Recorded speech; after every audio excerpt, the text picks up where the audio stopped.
आपका स्वागत है फ्रेंड्स। मैं हूं नितिन उपाध्याय, मोटिवेशनल स्पीकर और एक नॉर्मल स्टूडेंट।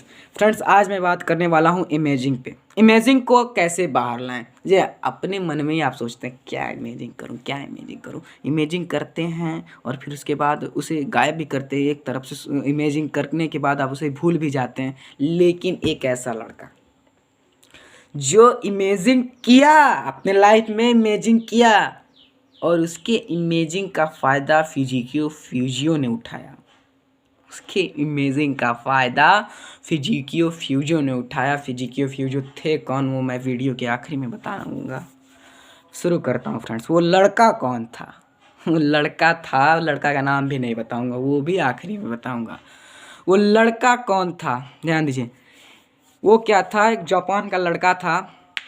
वो शुरू शुरू से सोचता था मेरे पास भी कोई रोबोट हो जो मुझे गैजेट निकाल कर दे, गैजेट निकाल कर दे और मेरी काम एकदम आसानी से हो जाए, मेरा काम जो है एकदम सिंपली हो जाए, सिंपली हैंडल हो जाए। उसे बच्चे बहुत परेशान करते थे, यानी उसके दोस्त बहुत परेशान करते थे और उसके दोस्त बहुत परेशान करते थे। गेम में वो ठीक था नहीं, पढ़ने में ठीक था नहीं, हर तरफ से उसे प्रॉब्लम ही प्रॉब्लम थी।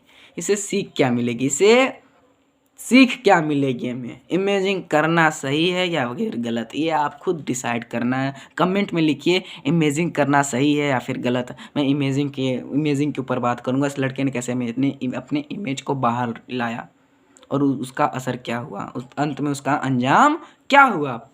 Come on. और इसके पहले ये भी कह देना चाहता हूँ कि प्लीज़ आप लोग ये वीडियो सब्सक्राइब, लाइक और बेल आइकन ज़रूर करिएगा। बिना समय गंवाए अपना वीडियो स्टार्ट करता हूँ मैं।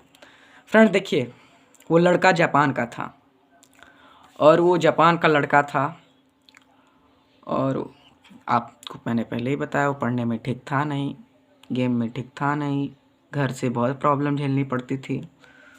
अब वो क्या किया, अपने लाइफ में एक ऐसी चीज़ इमेजिन करने लगा कि वो सब कुछ उसे सिर्फ सिंपली हैंडल हो जाए, सिंपल हैंडल हो जाए, मैं सिंपली ये काम को कर दूँ। वो क्या था कि उसने एक रोबोट को इमेजिन किया जिसका नाम उसने दिया डोरेमोन। डोरेमोन इसका अलग, थोड़ा गूगल पे जाके सर्च करेंगे डोरेमोन इसका अलग भिन्न करके उसने एक नाम दिया डोरेमोन। तो डोरेमोन एक उसे नाम दिया और शुरू हो गया इमेजिन करना धीरे धीरे धीरे धीरे धीरे धीरे। अंत में क्या हुआ, वो 16 साल का हो गया। इमेजिंग इतनी बड़ी हो गई कि बीतते बीतते वो 8 साल का था, 8 साल और बीत गए। अब क्या था, उस चीज़ में वो पूरा घुल मिल गया था। अब उसे डोरेमोन के अलावा उसे लगता था सही में डोरेमोन आएगा। बड़ी प्रॉब्लम थी। घर वालों को पता चला, डॉक्टर के पास ले गए और डॉक्टर ने कहा कि इसे कोई बीमारी है, उस बीमारी और वो बीमारी आपको भी हो सकती है। आप इसीलिए किसी गलत चीज़ को आप अपने मन में मत लाइएगा, इमेजिन मत करिएगा और उसे बड़ा मत बनाइएगा। वो गलती उस लड़के ने की।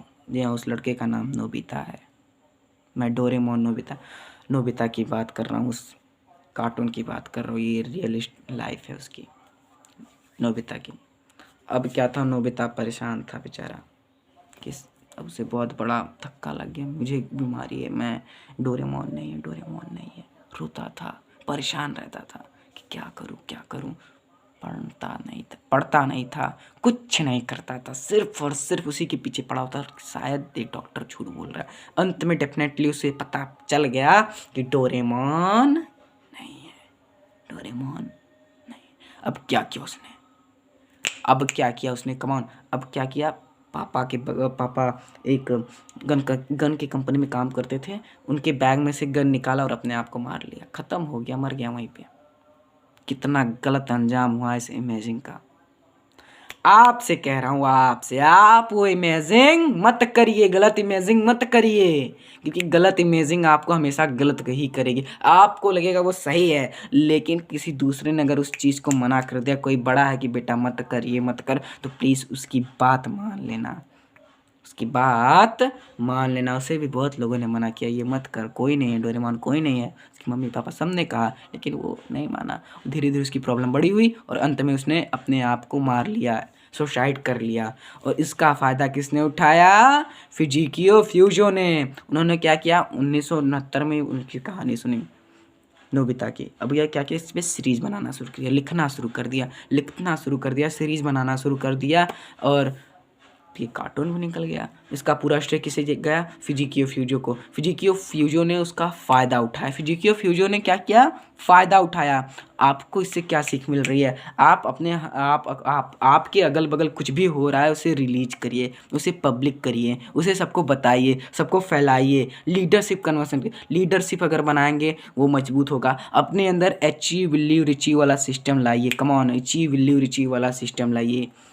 थोड़े लर्निंग स्पीड क्या है कि बाहर की चीज़ और बाहर की घटना, पहले की घटना सबको पब्लिक करिए, जो नहीं जानते, देखिए ये बड़े इतिहासकार जो होते हैं ना, गलत भी लिखते हैं कभी कभी, लेकिन फिजिकियो फ्यूजो के बारे में एकदम सत्य लिखा गया। ये आपको मैं बता देना चाहता हूँ। फिजिकियो फ्यूजो क्या थे, वो क्या किया उन्होंने, ध्यान दीजिए। फिजिकियो फ्यूजो ने पहले क्या किया, उनकी स्टोरी सुनी, सुनने के बाद उसके ऊपर और बढ़ा चढ़ा, कार्टून तो बढ़ा चढ़ा कर रहता ही है, कार्टून को और बड़ा किया, और बड़ा करने के बाद इतना बड़ा कर दिया और इतना प्रोसेस उसमें डाल दिया कि अंत में उनका भी नाम हो गया, उससे बहुत ज़्यादा पैसे कमाए फिजिकियो फ्यूजो ने। और इसी के साथ मैं वीडियो को अंत करता हूँ। और प्लीज़ आपसे यही रिक्वेस्ट है कि आपके अगल बगल जो हो रहा है उसे पब्लिक करिए, public.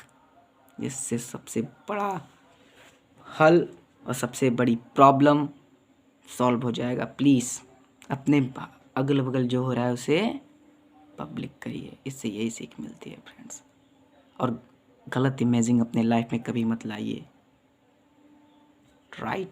Right imaging is it. Thank you.